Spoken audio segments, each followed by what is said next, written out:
Episode 3, The Consent Engine. Morella drove without music. The highway should have been a cleansing. Miles of distance, a new set of walls, a different air. But the farther they got from the house, the more clearly Morella understood what had happened there. The basement wasn't a location. It was a method.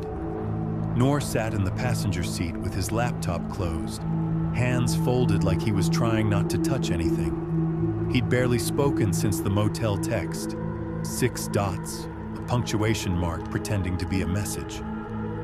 Lark followed in her own car. Jess, Adam, and Evan were behind them, silent in a rental like a family being relocated after a fire. No one called it an evacuation. People hated words that made things real. Morella turned into a small, sunlit municipal building on the edge of town. The kind of place with beige paint, a bulletin board, and a smell of paper that suggested the world was still governed by forms. The clerk at the records desk didn't recognize Morella's name, which was the point.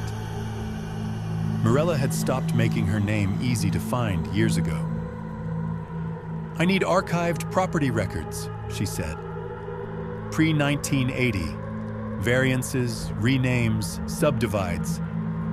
The clerk blinked. For which address? Morella slid a slip of paper across the counter. Not the current one. The original parcel designation Noor had dug up overnight. The lot number before the street had been extended, before the neighborhood had been named something pleasant. The clerk frowned like a person being asked to remember a dream. "We might have microfilm." "Please," Morella said. While the clerk disappeared, Noor leaned close. "You think it's tied to the land?" "I think it learned to use the land," Morella replied. "There's a difference." Noor rubbed his face. "It changed my prompts. That's not land. It's language," Morella said. "And language is older than wiring." They sat under buzzing lights and waited for the slow machinery of bureaucracy. When the clerk returned, it was with a shallow box of microfilm reels and the cautious look people get when they feel they've stepped into someone else's trouble. "You'll need the reader in the back," she said. "And, just so you know, the parcel number you gave me. It isn't in the modern index." Morella's mouth tightened. "Because it was renamed." The clerk hesitated. "Or because it was removed." That made Noor go very still. In the back room, the microfilm machine whirred like an insect. Morella scrolled through old plat maps and county notes, grids of streets that didn't exist anymore, pencil corrections, blacked out lines, places relabeled to keep them from being found. Half an hour in, Noor touched the screen with the tip of his finger. There. A handwritten note in the margin, dated decades ago. A permit request denied. A second request approved with conditions. Conversion of root cellar to storage space, approved, provided existing access is sealed. Beneath it, in different handwriting, "Do not open after sealing." No stamp, no official language, just a warning that had been smuggled into paperwork like a confession. Morella leaned in until her breath fogged the glass. "They sealed something," Noor whispered. "Or they sealed someone's mistake," Morella said. "And then they told themselves it was finished." Noor clicked forward. Another reel. A newspaper clipping, grainy and half illegible, caught in the archive like a trapped insect. Local family reports. Knocking from below. Officials attribute to settlement. And under that, a smaller line, almost swallowed by the paper's age. Boy missing, last seen near outbuilding. Noor read it twice. Missing, not dead. Morella felt the cold familiarity in her stomach, the dread that arrived when a story refused to close. She copied the names down anyway. Outside, the sky was bright, and the brightness felt offensive. In the parking lot, Jess approached Morella with the careful steps of someone approaching a sleeping dog. Is it following us? Morella watched Evan in the back seat of the rental. He stared at the building, expression flat, as if waiting for instructions. I don't know yet, Morella said, but I know something else. Jess swallowed. What? It wants consent, Morella answered. Not belief, not fear, consent. Jess frowned as if the word had no place in what they were living through. How can we give consent to something we don't understand? Morella didn't answer directly. She looked at Jess, at the bruises under her eyes, at the thinness of her voice. You don't need to understand a door to open it, she said. You just need to decide to turn the knob. Back at the motel, Morella set up a controlled test in a way that felt almost ritualistic. Only the ritual was for them, not the thing. Phones off, batteries out, Faraday pouch for Noor's laptop, curtains closed, no mirrors facing beds. They chose the room deliberately. Second floor, no shared wall with the stairwell, no room beneath them that could give the imagination a basement. Noor watched her work. We're doing superstitions now. We're reducing channels, Morella said. Superstition is sloppy language for people who don't measure what they're actually doing. Noor gestured to the notebook of rules. And what are those? Morella paused. Those are boundaries written down so we don't improvise when we panic. Lark arrived near dusk, carrying a hard drive and a face that said she hadn't stopped filming because she didn't know how to stop. I reviewed the driveway footage, she said. The knob turned when you stepped off the porch. Noor looked at Morella. So it reacts to attention. Morella shook her head. It reacts to thresholds. She took the hard drive and plugged it into a disconnected laptop running on battery, offline. The video played. The front door glass reflecting sky, the hallway dim, the basement door at the end, still. Then the knob rotated slightly, almost polite. A demonstration, not a struggle. Lark paused it, like it wanted you to see it. Morella stared at the frozen frame. It wasn't trying to get out, she said.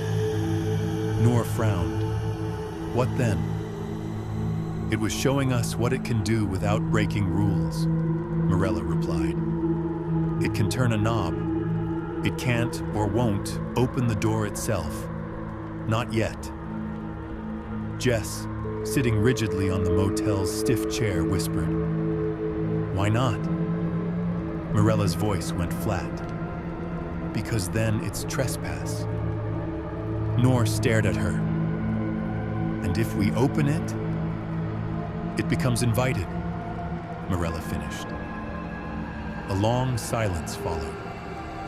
In that silence, the motel room felt less like shelter and more like a waiting room. Evan finally spoke, softly, almost bored. It doesn't like your rules. Morella turned to him. What does it like, Evan? He blinked slowly.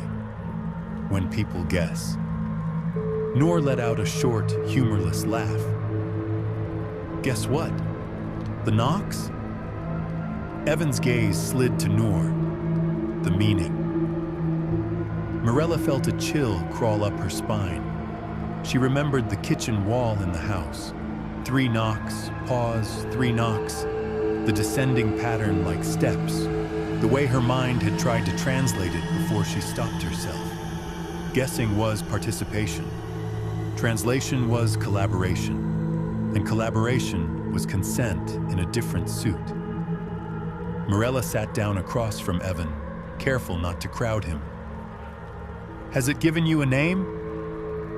Evan's lips twitched, a flicker of something between pride and fear. Not like a name, more like a shape in my head, a sound I'm not supposed to say. Noor's voice was tight. "Don't." Evan looked at him with mild surprise, as if Noor had spoken out of turn. "It says if I say it once, it'll stop." Jess's breath hitched.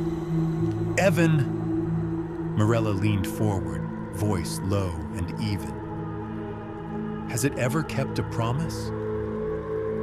Evan hesitated. That hesitation was the first human thing he'd done in days. "I don't know," he admitted, then quieter. "It's mad now. It thinks you're trying to trap it." Morella nodded slowly. "We are." Evan's eyes flicked toward the door to the hallway outside the motel room. "It doesn't need the basement," he said. "That was just where it started." Noor's jaw clenched. "It can't be here. We took precautions." Evan shrugged, too casual. "It likes doors." The overhead light flickered once. Noor looked up. "Don't." The light held steady again. A coincidence. A motel. Bad wiring. Except Morella felt it. The way the room's air went attentive.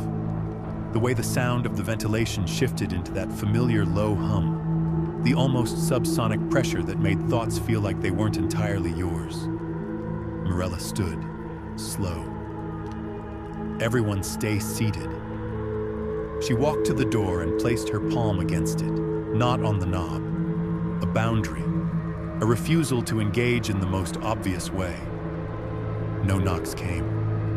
Instead, a sound like fingertips on wood, light, exploratory, traveled along the hallway outside, stopping briefly at each room as if checking which ones were occupied, which ones would answer. It stopped at theirs. Then, from the other side of the motel door, came a voice.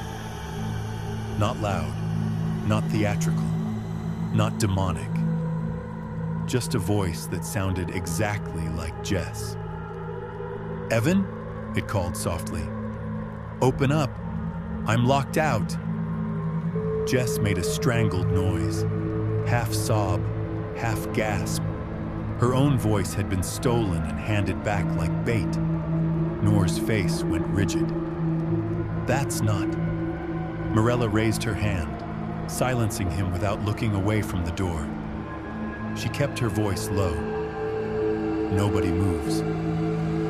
Outside, the Jess voice tried again, a little more urgent, as if offended by hesitation.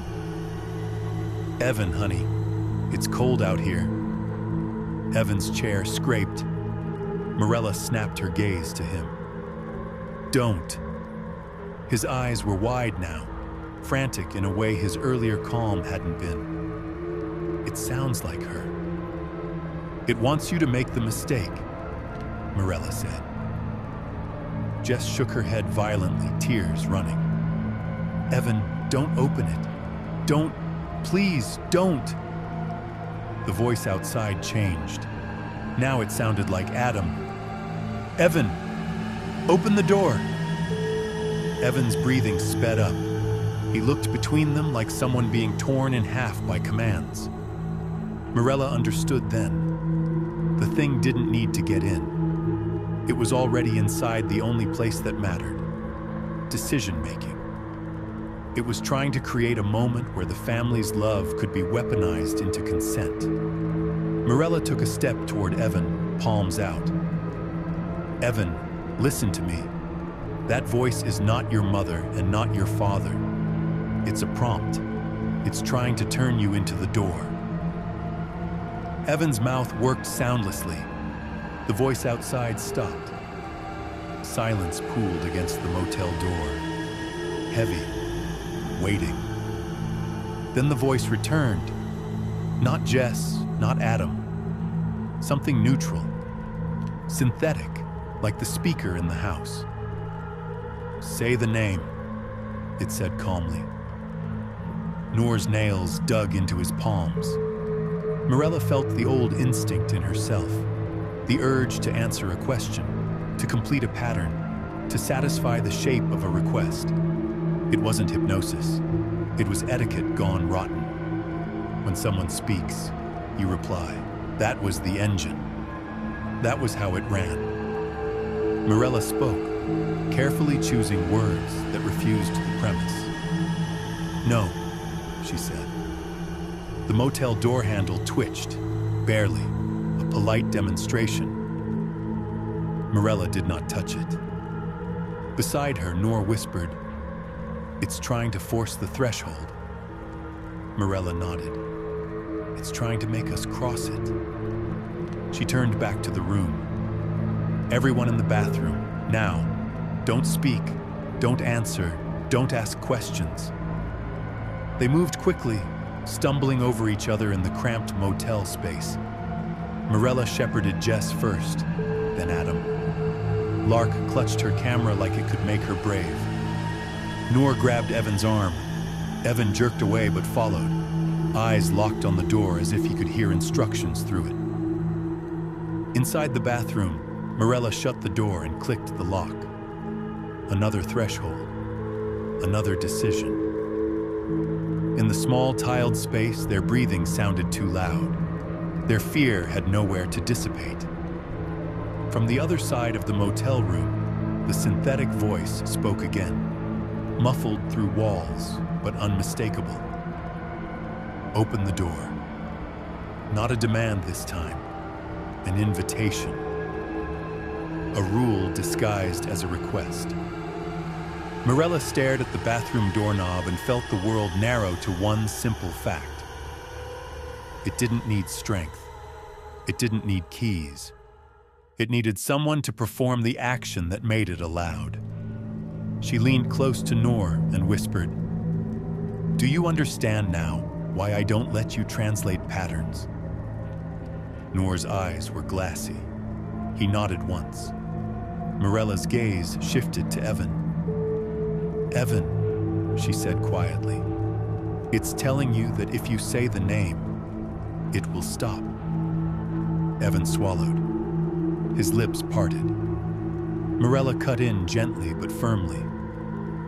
"If it stops, what do you think it will do with the silence it leaves behind?" Evan's face crumpled, the first real emotion breaking through. "I don't know." "That's the point," Mirella said. "It wants you to act without knowing." Outside the bathroom, something tapped. Light, like a knuckle testing tile.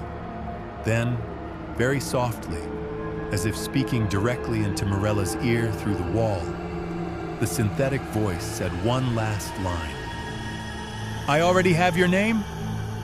Mirella felt her stomach drop, not because the statement was new, but because of what it implied. A name was not the prize. A name was the permission slip. It didn't need to learn them. It needed them to accept it. In the tight bathroom air, Mirella finally made the decision she'd been resisting since the first night. Running wasn't strategy, not anymore. She looked at Noor, then at Jess, Adam, Lark, and finally Evan, who was shaking now, small again, just a kid caught in something too old for him. "We're going to stop treating this like a haunting," Mirella whispered. "We're going to treat it like a negotiation trap." Noor frowned.